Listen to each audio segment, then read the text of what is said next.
Hey, what's up? Justin Popovich here. And if you're having any problems with sustained success in an online business, I can pretty much guarantee what the problem is because I suffer with this problem and I see it all the time. The problem is that if you go in with the mentality of my motivation is for the money, how can I create a product or how can I put something together or put up a website that's going to maximize the amount of money that I earn? Because my goal is to eventually have so much money coming in passively that I can just go chill. I can go sit on the beach and relax and not have any worries. And then I'll have made it. Then I'll be successful. That's where I need to be. If that's your definition of success, you're in for a rude awakening because I guarantee you that is the sure path to misery. If your destination is to get to a beach and lie there and do nothing and be relaxed and not have to worry about anything, you're going to be miserable. That's the bottom line. Think about it. Think about the times where you're most alive. Think about the times where you feel the best, where you feel the happiest. It's not when you're lying on a beach being lazy and doing nothing. That has its time and place, and I absolutely believe in doing it. I'd love to do it. I love relaxing, but it's not the driving force. The driving force is when you have challenges, when you can go into a problem and figure it out and learn something in the process and come out triumphant. That's where life is lived. That's where real passion and enjoyment comes from. That's where your business needs to be if you want to be successful in the long run. Sure, I understand that sometimes you need to make quick cash. You have cash flow crunches and you got to make money and you do things to satisfy that short-term need.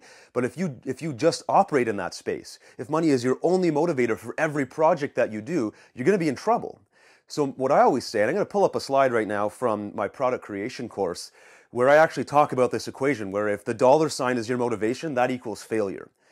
The real motivation, the real success comes from a higher purpose, from bigger reasons why that you want to get into this business and bigger reasons why behind your success, the drivers behind your success.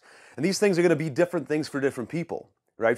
So for me, if you look at my list, a few of those things ring totally true for me. For one, pure mastery and competence, both of those combined together, I get off on that. I love the idea of learning something new, developing skill for it, and then mastering that skill because at the end of that process, I feel good, I feel accomplished, I feel alive. And that's what makes business worth doing.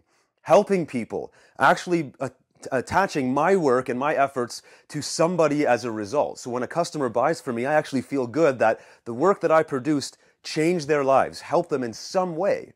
And you can tie anything that you're doing into this mentality. One time, Justin Stowe asked me, he said, I see you create a lot of PLR, I do that too, and sometimes I have a hard time really getting fired up for it because I just feel like I'm creating content for people. I don't really see the meaning behind it. And I told him, I said, that's got to change if you want to be successful. You can link meaning to anything that you're doing. For me, I link it, okay, I'm creating PLR products for people. I'm creating content in my company to sell to you. That could be a very transactional state of mind. Here you go, here's your content, good luck with it. I don't look at it that way. I look at it as content is one of the hugest hurdles for people that want to have their own business. They have great ideas, they have lots of skills, but when it comes to time to develop content, they struggle or they trip and fall and they fail and they're not actually achieving their goals in business because of this content hurdle. I can help solve that problem.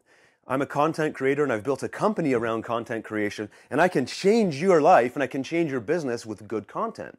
And when I look at it from that perspective, when I look at it from the perspective of I'm actually helping this person, a real person that I can meet, and I take time to meet people on my list, and I talk to people on my list, but I can take time to meet this person and say, hey, you've got a really good idea here, you've got a good business going on, and if you take this PLR package and integrate it into your business, and it saves you a ton of time and helps you get over that frustration of not having any content, now you're taking your business to the next level. I can tie that back and say, I'm proud of this business, I'm proud of what I'm doing. But I could also look at it very transactionally and just say, well, PLR, sometimes it makes great money, other times it doesn't. We don't do huge launches and make all kinds of money. But over the long run, with our PLR business, we have a very sustained product release schedule, and that accumulates to a very successful business. And we've been doing it for over 2 years because of that. And having that meaning attached will allow you to persist with your business and build your business, even if it's slow growth, like I would say the PLR business is. It's not a booming business that just took off for us overnight. It took us 2 years to get it to a point where now it's really humming along and doing well.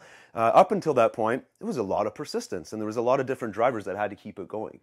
So the question is, what's your motivation? Are you just doing what you're doing right now just because of the money? I just need to get this thing and set it up passively and walk away from it so I can pay my bills. that's fine. Again, there's a time and place for all of that stuff, but your overall business, your overall entrepreneurial efforts have to tie back to some kind of meaning for you.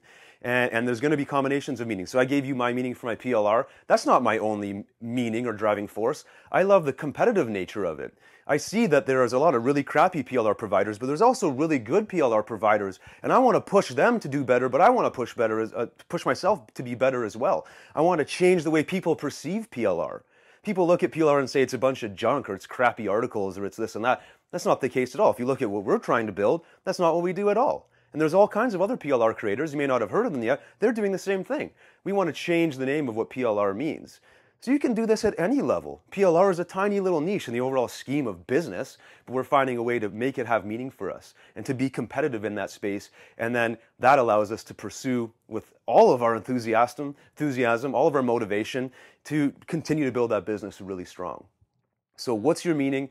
What is a deeper meaning than just the money to make your business go to the next level and to 10x levels, whatever that is for you?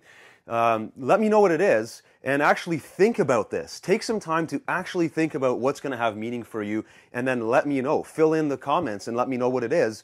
I'd love to give you some feedback and I'd love to ask you some questions about it to really bring that out of you so that you can progress forward and then there's no turning back at that point.